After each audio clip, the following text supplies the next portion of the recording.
Content warning. I just want to give everybody a heads up that this episode is going to have mentions of homophobia, sexual abuse, and suicide.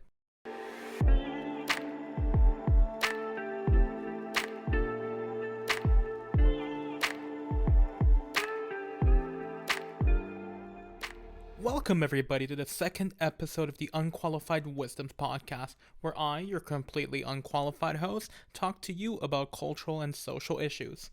Now, folks, I want you to grab a beverage, get yourself a snack, and strap on in, because this is going to be a long one. Now, before we jump into today's episode, I just want to ask you one question. What is a man? Now, you're probably just staring at your screen like, what? What's this guy on about? And I'm not trying to be philosophical with you right now. It's just a genuine question that I've been, asking myself quite a lot recently. Is a man simply the opposite of a woman? Is a man simply a person that has testosterone? Are men simply people with primary and secondary male sex characteristics? Like XY chromosomes, male genitalia, the ability to grow a beard, deep voice, those kinds of things. But not all men have those characteristics. Especially if you think about trans and intersex men, they might not have those characteristics you might associate with the traditional definition of a man. And those secondary sex characteristics, like a beard, like a deep voice, I feel like that's just the worst anchor point you can even delve into, because I bet you can at least name one person in your close friend circle that doesn't have the ability to grow a beard or have a deep voice. I know you know a guy. I just feel like all those definitions are just lacking some sense of nuance. And look at me just being philosophical again, even though I said I didn't want to be. No, but so how do we really define a man? What does it mean to be a man? Manhood is hard to define. It's a nuanced concept that has a lot to do with how society itself views men. Different cultures have different views on what it means to be a man, and oftentimes there are different expectations of what's a man supposed to do and a man's supposed to be. My definition of manhood can be completely different from your definition of manhood. But when it comes to the discussion of what it means to be a man, we stumble upon a fascinating topic, and that's masculinity. With masculinity being the characteristics and qualities we fundamentally attribute to being a man. And what's truly fascinating about masculinity is that it has become politicized. People have made the conversation around masculinity political nowadays. All sides of the political spectrum have to varying extents politicize what it means to be a man. But don't get me wrong, that doesn't mean that one side hasn't done significantly more harm in the process. Which leads me to introduce the focus of today's episode, which is toxic masculinity. And before I jump into discussing the topic itself, I'd like to make a few things clear. Masculinity isn't inherently bad. Even though some people might tell you that women and feminists are the enemy in this discussion, they are not. Feminism does not want to destroy masculinity. And women are an important factor in this discussion. People are not out to get you if you enjoy sports and shooting the shit with your buddies. The real issue that people want to fix is the aspects of masculinity that are damaging to both men and women and everybody in between. These negative aspects of masculinity are what we call toxic masculinity. Now, you might think there's nothing wrong with masculinity, but let me give you a simple definition of toxic masculinity that you at least might be aware of what people may be referring to when they talk about the subject. Toxic masculinity is men having to suppress their emotions and keeping up a facade of toughness and bravery. It's measuring your value as a man simply by how many women you sleep with. It's using your anger and your violence to gain power and a position and status. But that's not the full extent of toxic masculinity. There's so much more. And that's why it's important for us to talk about it. Deconstructing toxic masculinity isn't about making men more feminine. It's about realizing the damaging effects traditional gender roles have on men, such as the notion that real men don't cry. Now, what possible reason could have prompted me to want to talk about toxic masculinity? It's a topic I've touched on with friends of mine in conversation, but it was never something I really researched or looked into. I'd always been aware of the fact that certain facets of masculinity rubbed me the wrong way, but I'd never thought about it at depth. But then the December 2020 issue of Vogue magazine hit the internet, and then a shitstorm ensued. And if you're not aware of why I say a shitstorm ensued, you most likely don't follow internet culture and celebrity gossip religiously like I do. But I digress. So, the cover of the 2020 issue of Vogue had a picture of Harry Styles, the former member of One Direction, now very famous solo artist. He was wearing a dress. And when I first saw the image, I was actually quite happy that we were finally going to be able to see such a big name person represent gender bending style. And I feel like within my circle of friendship, we had quite the similar reaction. Just happy that there are more representation for people that don't follow those traditional gender norms or the notion of traditional masculinity. But, and there's always a but, then came reactionaries. Especially one person. That was Candace Owens. Candace Owens made a viral video saying that men cannot wear dresses. The image seemed to really ruffle her feathers, calling it an attack on the Western world and men at large.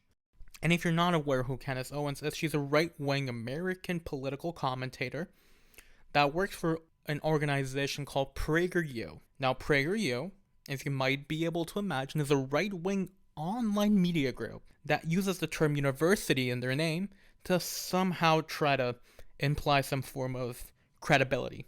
It was an organization that was funded by two fracking billionaires, Dan and Ferris Wilks.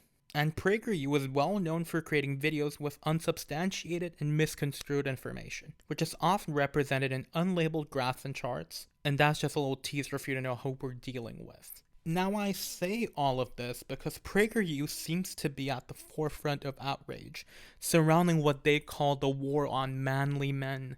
But they're not the only ones in this battle. Joe Rogan, the quite famous podcaster, also seems to be quite outraged at the battle against masculinity. On one of his podcasts, he said that he believes that toxic masculinity is a dumb phrase and that we should be thankful for masculinity because that's the reason you don't speak German in the US. Now, I feel to a certain extent that is significantly understating the work of the Allied nations during the time of war, and I also don't really see how mandatory conscription has anything to do with being masculine, and it's just diminishing the death of millions in a sense.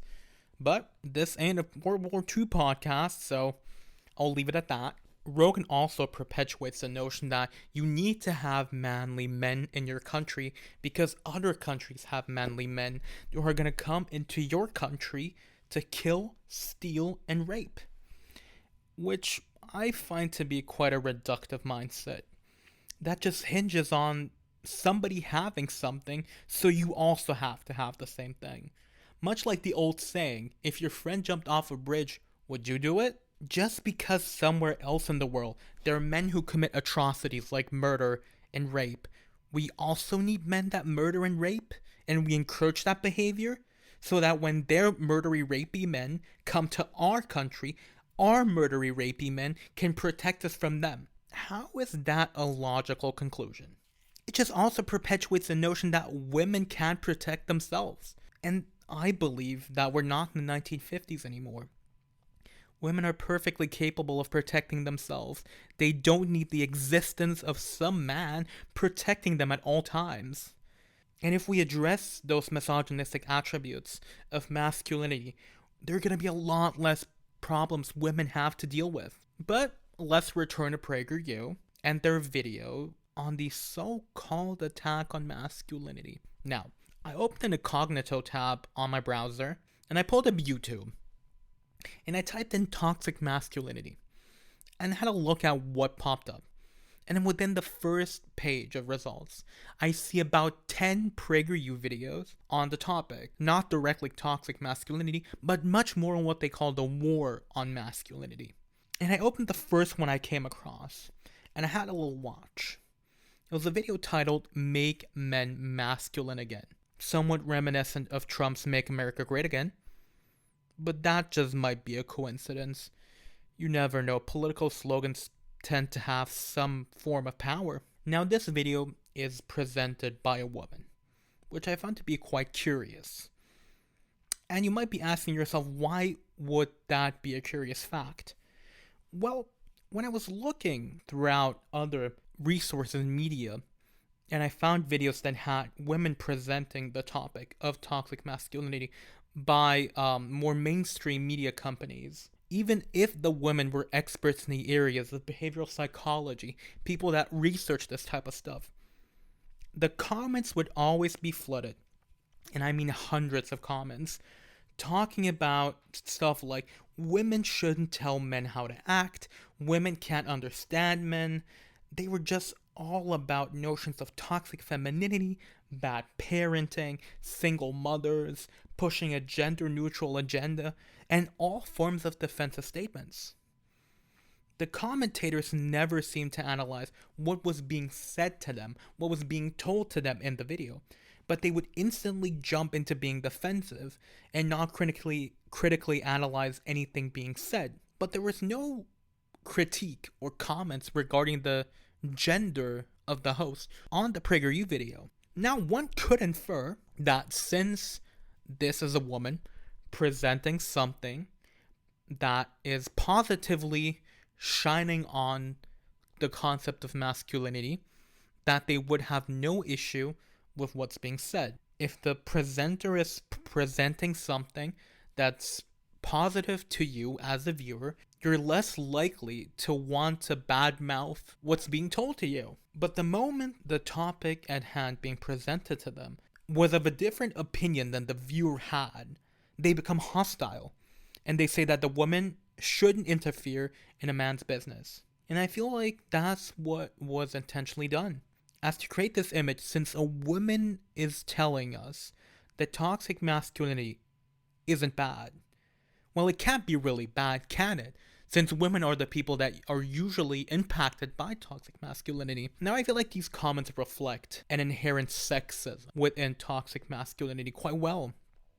And I'll break down why I say toxic masculinity is inherently sexist. Now, throughout the Make Men Masculine Again video, there are multiple sexist tropes and statements made, such as the characterization that men should be soldiers protecting their country, and that men should work long hours to provide for their families, perpetuating these stereotypes that only men can be true providers for families, and that only men should be allowed to be soldiers, because they can, in a sense, harness their aggressiveness, as they say, and they have a tendency for violence and war, saying that the aggressiveness of men is natural, and since it's natural, it has to be good. And I can't understand that.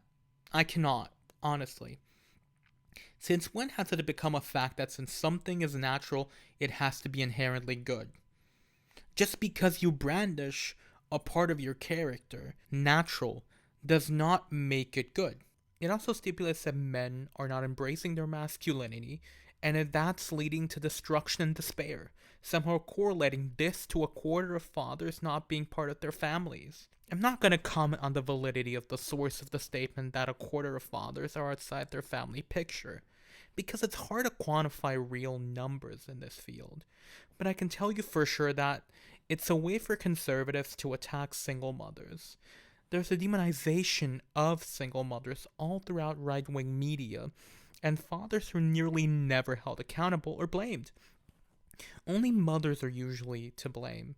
They push the idea that families and communities can only function under strong male leadership, or they somehow become useless. Fatherhood is deeply linked to masculinity in their rhetoric, especially used by PragerU, ascertaining that only real masculine men can be good fathers. And that's categorically just not true. It would mean that any child of a single mother, a lesbian household, or a matriarchal family would have some form of issue. And come on, you can't be serious. Masculinity does not a father make. A father needs to be there for their children emotionally. They need to be accessible for their kids, providing the needed guidance and support that a child requires. A common strawman argument made by the right is reiterated in the video, which is that young boys are being demonized and disproportionately punished for their actions. Now, I'm from Gen Z, which means that I can at least attest to some level how young boys are being disciplined, as I was a young boy not too long ago.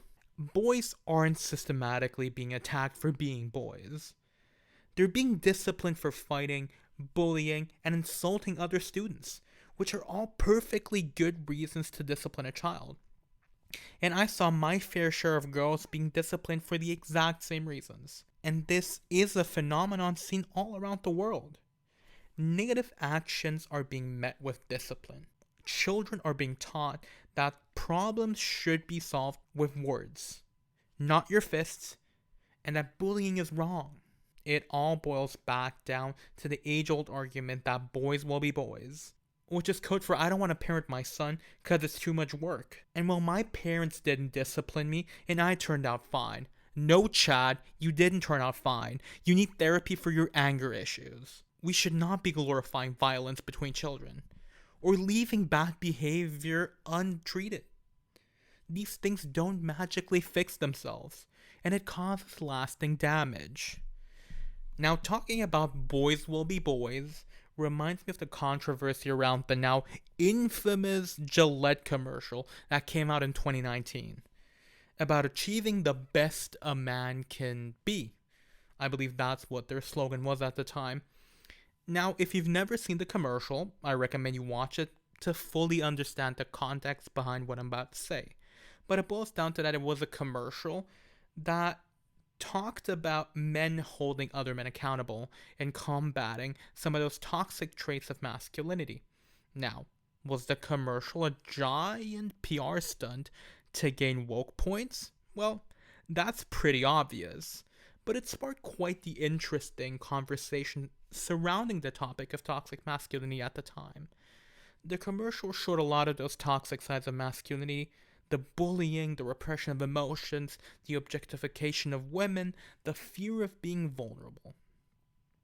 All of those things are shown are real issues. The video reminded me of two analogies I heard during my school days: the lock and key analogy and the shoe analogy. And most likely some of you have heard of these or similar analogies about men and women's sexual activity, where it touches on how we socially regard men who have a lot of sex with different women as studs, and he's the guy, he's the man.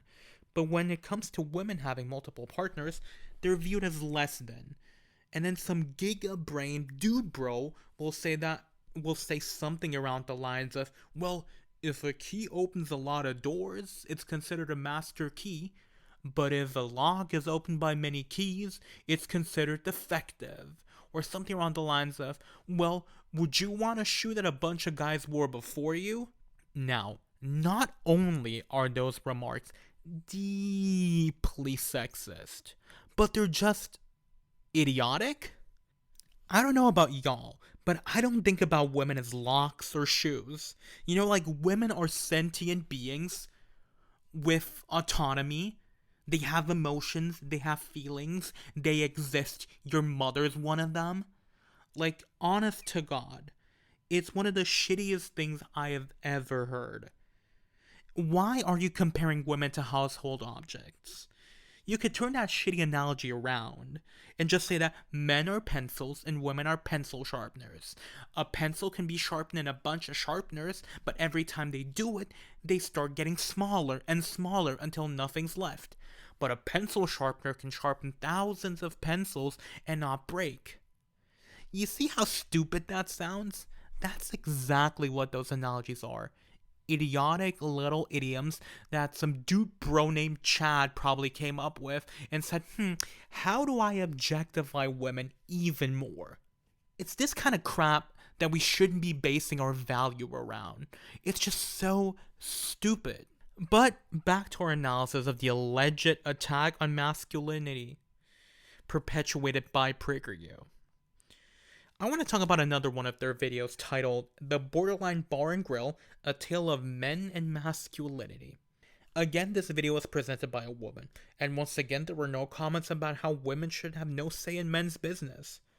Curious, much like in the last video. Now this video relates to a shooting that occurred on the 7th of November of 2018 in Thousand Oaks in California in the US, at the Borderline Bar and Grill. During this tragic event, a young man named Matt Vernerstrom risked his life to protect and evacuate a group of people. PragerU uses this heroic display as a strawman argument, arguing that this heroic act defines masculinity, and that by criticizing masculinity as a whole, you're criticizing this heroic act. And at no point did Matt ever state that, oh, I did this because I'm a man. No, he simply said it's something that I felt like was the right thing for me to do. There was no intention to make this about his sex. And for some reason, these reactionaries love to take that story and make it a strawman argument for them to perpetuate the notion of masculinity is important and manly men have to exist. It plays into the idealization of masculinity as heroic and brave right after tragic events. This was also seen after the attacks on the Twin Towers, where often headlines and reports would simply thank firemen and policemen, completely disregarding female first responders that were at the scene trying to rescue people. And by simply changing that statement to firefighters and police officers, it doesn't change the fact that there is an idealization of masculinity still embedded in our speech.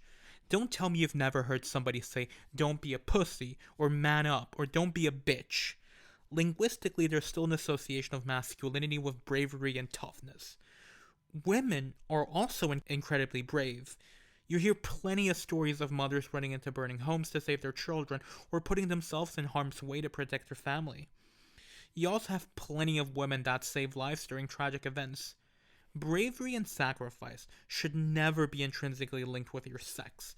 It's an individual trait that can manifest in anybody. These rigid gender norms also feel like a rehash of fascist ideas, where men are seen as disposable assets that act as soldiers who go to war and fight and die, and women are precious items that need to be protected while staying at home and building a family. Now, the focus of the conversation up till this point has been very much on the damage toxic masculinity has on others, especially women. But why don't we shift that focus on why toxic masculinity hurts men? Why don't we start off with something that can at least be tinged with a little bit of humor? Have any of you come across the Twitter threads of men outing themselves for not wiping their own asses? There was a hashtag about dudes not wiping their butts because they thought it was gay. This shit was trending. Literally. Let me break this down for you. A lot of men were posting on Twitter, proudly I say at that, about the fact that they didn't clean their asses. Because touching your own asshole is apparently gay. Some dudes even said that their parents were telling them not to clean their asses when they were kids. Fellas, is basic hygiene gay? Are you walking around with skid marks and dingleberries to own the libs? Is smelling like literal feces attractive to you now? On God, what is wrong with men? And because we live in a capitalist hellscape that is the modern world, there are even butt cleaning products now directed at men, such as dude wipes. I even saw an image of a set of men's bathroom essentials, which included soap on a rope. Because, you don't want to drop your soap in your shower in your own house because what? You think some dude's gonna magically appear and try to sexually abuse you? It even included a moisturizer called Man Tough. Real cavemen-like. Real grunty like, man, tough. Even when you're taking care of yourself, trying to make your skin smooth, you for some reason need to be that tough guy.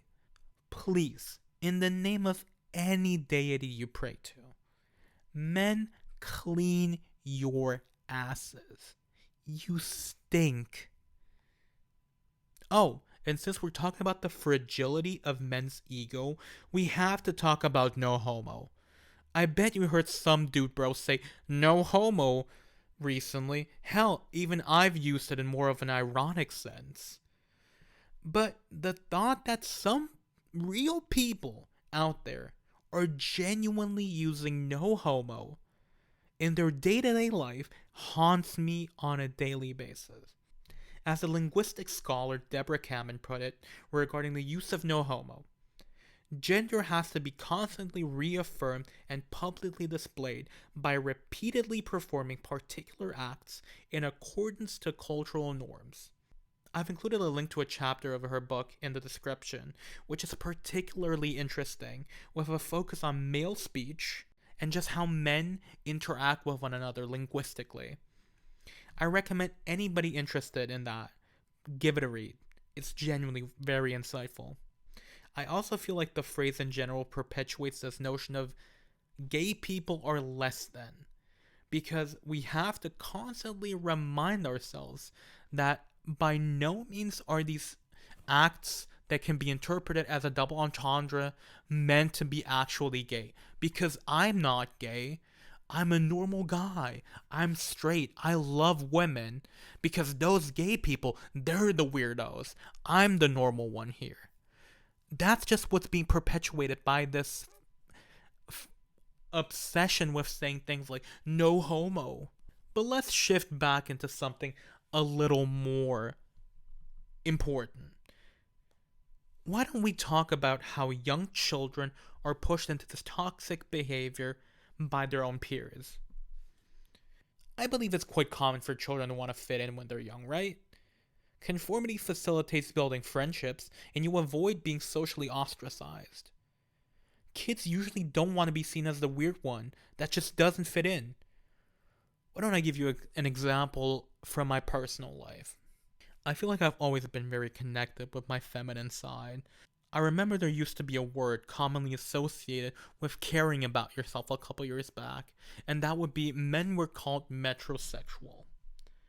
I feel like that word has somewhat fallen into disuse, but at the time, I just felt like it really incorporated how I felt about my own self image. But the word wasn't always used in a flattering sense or an objective sense. It was much more commonly utilized as an insult. I'd already been bullied most of my time at school due to the fact that I was overweight, so creating another target for people to bully me just didn't seem like something that I wanted to do. So, instead of, embracing myself and trying to be the most genuine version of myself, I started playing a character. I started code switching depending on who I was talking to. And if you're not familiar with the concept of code switching, it's an act of changing between language varieties and dialects depending on the person one's speaking to. This is normally a protective mechanism used to either fit into the desired group or not to be seen as other.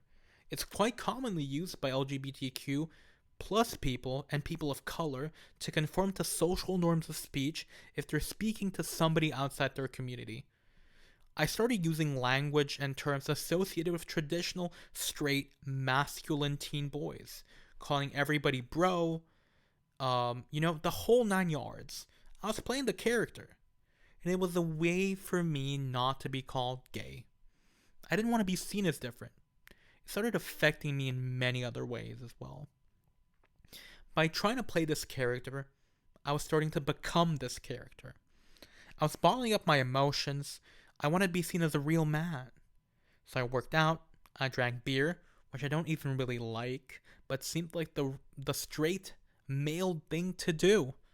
And I acted like what society told me a real man was, and a real man had to act that way. I acted like what society told me a real man was. This act continued for about 3 years, but the facade started crumbling near the end of my high school time. Acting out this character was doing tremendous amount of emotional damage on me. I'd become quite stoic, rarely showing genuine emotions. And I just reserved my real feelings for myself alone. I suffered by myself. I had plenty of friends, but I was just afraid that they would leave me if I showed my emotional side. And it just kept chipping away at me, bit by bit by bit. And I'll never forget the one day where it all came tumbling down. It was the day I was going to do a presentation that would have contributed a major part to one of my final grades in high school. I had thoroughly researched my topic. I knew all my slides by heart. I came prepared. I was excited but nervous, but I was 100% sure I was going to do well. I'd always been a good student, especially in the subject at hand. And I did my presentation. I answered all the questions. I was happy. But then, the teachers marking the presentation turned to me and said that some subject specific terminology I used wasn't quite right, and that the topic I had chosen was somewhat vague and didn't meet the exact requirements for this project. My heart sank. I was frozen. This had never happened before. I was told the project area I had chosen wasn't what they wanted. I felt betrayed. I was standing in front of my class and I was humiliated. I clammed up, I turned off, removed myself from that reality. I just wanted to get away. But I didn't want to show emotions. I couldn't. I wasn't allowed to. And then just a couple of hours later during my lunch break that day, I was sitting with a group of my friends. The ever stoic me just broke down. I cried. I'd even go as far as to say that I wept. I was in public and I broke down. All of my repressed emotions came flooding out. In that moment, I was genuinely vulnerable.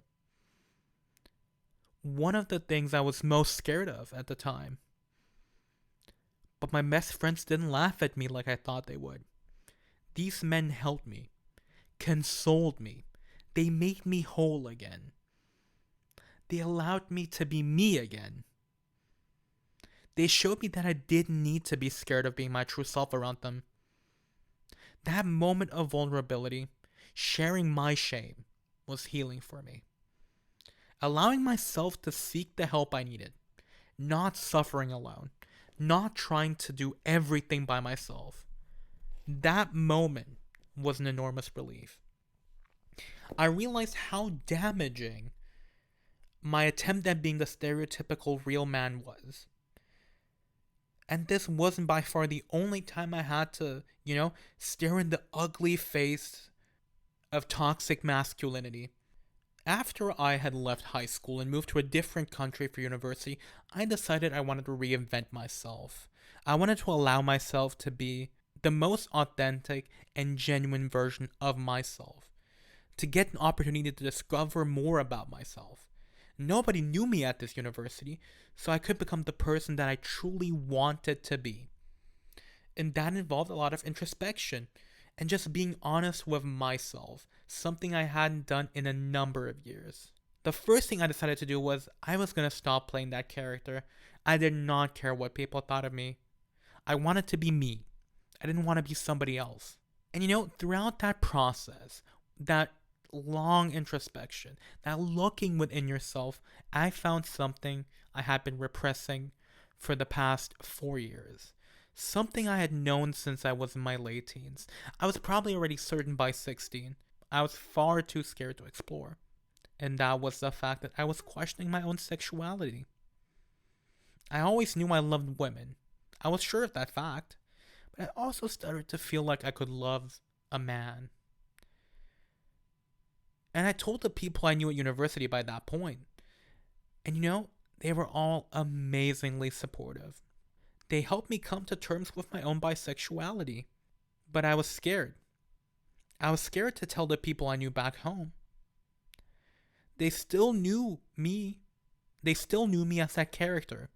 I might have opened up some more. I maintained a lot of characteristics of the role I had played.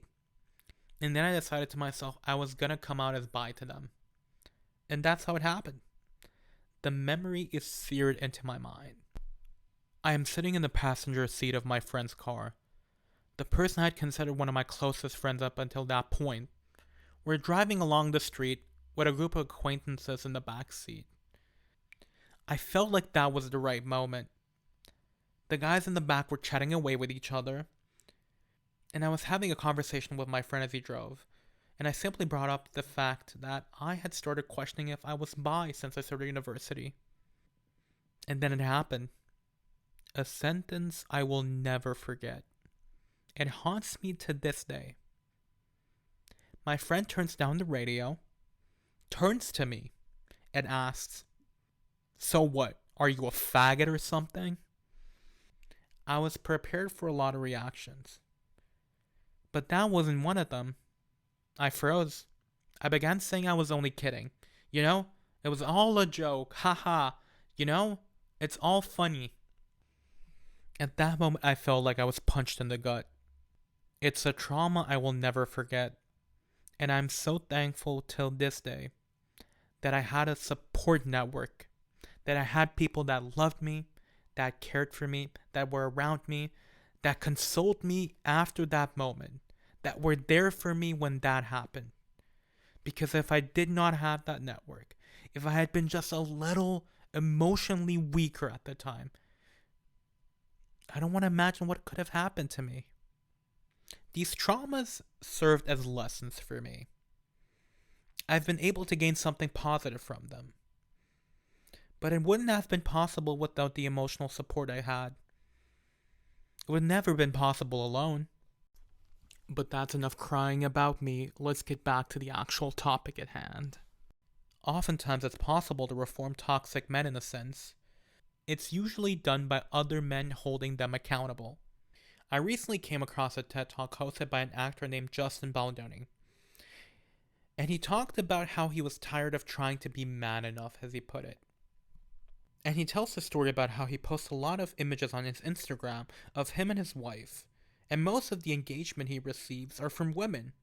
But one day he went looking through the comments of an image he posted of him and his wife kissing, and saw a comment of a guy telling his girlfriend, who had tagged him, to stop tagging him in gay shit, as he put it. I don't know about you, but I feel like husband and wife kissing seems pretty heterosexual to me. But instead of being perplexed and angry at it, Justin decided he would message this person in the nicest and most calm way possible and asked him why he would say something like that. A man trying to hold another man accountable. And the guy ended up having a conversation with Justin about the topic and ended up apologizing and admitting that due to his upbringing, the way he was raised, he believed that his actions were justified. Through being held accountable, this man, who commented something hateful, had been able to grow. There was no intention to shame him, as shaming never truly brings a real positive change. But through engagement and education, changes can be made. Ayo, future Luca trying to interrupt past Luca. How you doing? While I was wrapping up this podcast, I was looking through a couple more resources and internet articles, and I came across a fascinating piece by the BBC they published last month about how the Chinese government is trying to stop the feminization of young adolescent boys. Now, I don't know about you, but that just sounds like a plan that's meant to fail. Now, the Ministry of Education has a new proposal that they've titled "The Proposal to Prevent the Feminization of Male Adolescents," where they're trying to fully reform their offering of physical education at schools and trying to strengthen the recruitment of teachers. But more specifically, they're trying to recruit and hire more ex-athletes and retired people from a sporting background to, as they put it, vigorously develop sports to cultivate students' masculinity. So far, that a top delegate for the advisory board claimed that there is a trend for young men, specifically young Chinese men, towards their feminization because of leading male celebrities in China. This delegate went as This delegate went so far as to say that this feminization will inevitably lead to the endangerment of the survival and development of the Chinese nation. Now, that sounds like there are a lot of sexist undertones in that statement, because you're pretty much just saying that without masculine men, you can't have a surviving nation. You cannot have development, and you're going to have destruction. For some reason, the implication that feminine men somehow lead to a decline in development and survivability of a nation seems kind of idiotic to me. Because it pretty much just assumes that, okay, we're looking at the survival of the nation. That can be economical, that can be population wise. If we just look at it from a population wise perspective, you're pretty much just saying that women don't want to have feminine men. Now, you might hold that opinion. I just think it's a stupid opinion because we see plenty of women nowadays not being too bothered about how masculine their men are. Come on, I bet you've seen how many women thirst over K-pop stars. Those guys aren't by any means traditionally masculine. And from an economical standpoint, you're also saying that for some reason feminine men cannot become part of the workforce, or they're unable to lead to development. Why is that? Why are you saying that? It also implies that women are unable to lead to development. They're unable to ensure the survival of a country. Now, I don't know about you, but as I've previously mentioned, I don't think we're in the 1950s anymore. It's the 21st century. Women can have jobs. Women can lead to development. Women are perfectly able to do anything a man can. And going back to our friend the advisor, he also believes that the appeal of male celebrities is leading boys to not want to become what he calls army heroes. Now, most likely, what he's trying to say by that is that when he talks about army heroes, he's most likely imagining people we write in history books and talk about how they were like great, they saved their country, they served their country, they participated in a war. But every single time I look at the word army hero, I just feel a little bit of disgust. I don't know about you, but for some reason, the idea that we're trying to indoctrinate kids into serving in the army just rubs me the wrong way. The institution of the army nowadays feels very much just like an oppressive force on your own country and other countries. I don't know about you, but the sheer amount of people I see coming out and telling horror stories of the time they served in the US military, in the British Army, in all different types of national guards, national armies, national navies, marines, etc. The sheer amount of stories you hear from these guys and gals is disgusting. And I don't think it's any different in China. I don't think the army's as great as they like to think. And also, by saying that kids don't want to be army heroes, you're pretty much saying that you would like to encourage kids to be indoctrinated in a form of unquestioning belief into your country's army. You're saying that they should not question the authority of the army. You're pretty much just saying that you want obedient young boys that are going to join the army and going to become patriots. It just sounds like brainwashing, and they try to sell it as balanced education. That's what they're saying. They want to balance the education. Now, I don't know about you, but I feel like by saying that you're trying to push more physical activities, more physical education onto boys to improve their masculinity, you're not balancing education. You're prioritizing men.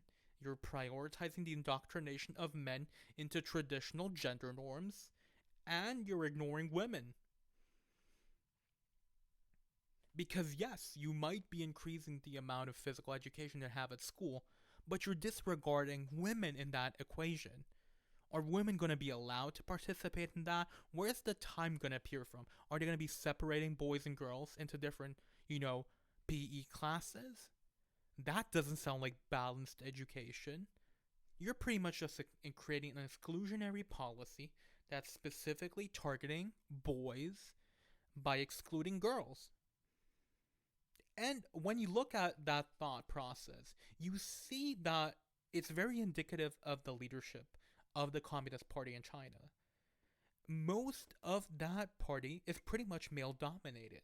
Less than 25% of delegates in the party are female, which means that most likely this proposal had little to no female involvement, which I find to be extremely apparent because it's just trying to push a narrative about boys becoming girls, apparently. You're pretty much just saying that boys should not become more feminine because that's a bad thing, because they won't apparently serve in our army, and they're trying to be, celebrities? My guy, how is that a logical conclusion you gather? Now, I'm not saying that, encouraging more sports at school is a bad thing. Look, I've always enjoyed PE classes, even though I'm a big guy, but it's always been fun. But you're pretty much just saying that you're either going to extend school days, which are already extremely long, or you're reducing the amount of teaching hours so you can enforce more physical education and indoctrination. Make it make sense. But that's enough of me interrupting my past self. I'm gonna hand you back over to past Luca. I hope he's telling you something interesting. The issue surrounding the upbringing of young boys and men is discussed by Ben Hurst, an educator and member of the Good Lad Initiative, in his TED Talk, Boys Won't Be Boys. Boys will be what we teach them to be, which is also linked in the description. Ben talks about workshops he leads through the Good Lad Initiative with young boys and teens at school. He mentions how young boys feel pressured most time by society as if they were stuck, unable to reach out to people around them to seek help, leading them to become socially isolated. Many say that they feel as if they're having to conform to what society, or more importantly, their parents, tell them a real man is. What's incredibly interesting in this is the role the media plays in establishing this mold that boys should fit into. Ben brings up the type of media personalities that boys idolize, such as James Bond, who's a man that never says no to sex. And that for many young boys, seeing such people never saying no to sex, and this idea that girls are the gatekeepers to sex, makes them feel like they lose the agency to give consent in sexual situations. And a way to combat these feelings is by creating safe, judgment-free spaces where boys can have the opportunity to have conversations and express how they really feel. As Ben Hurst so eloquently puts it, the patriarchy is shit for everybody, and we need to work on dismantling it. By not addressing the issues surrounding toxic masculinity, we're putting lives at risk.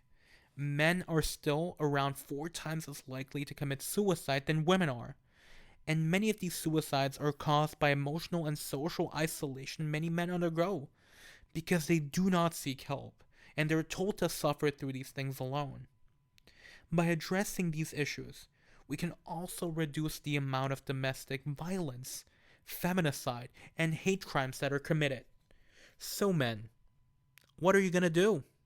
And with this, we've concluded this episode of the podcast. I have a list of resources and sources I've used in writing this video linked down in the description. I highly recommend you give them a look and check them out. Oh, and lastly, if you don't think I'm a soy boy, cuck, simp, virgin, I would love it if you would tune in next time for another episode. Peace out.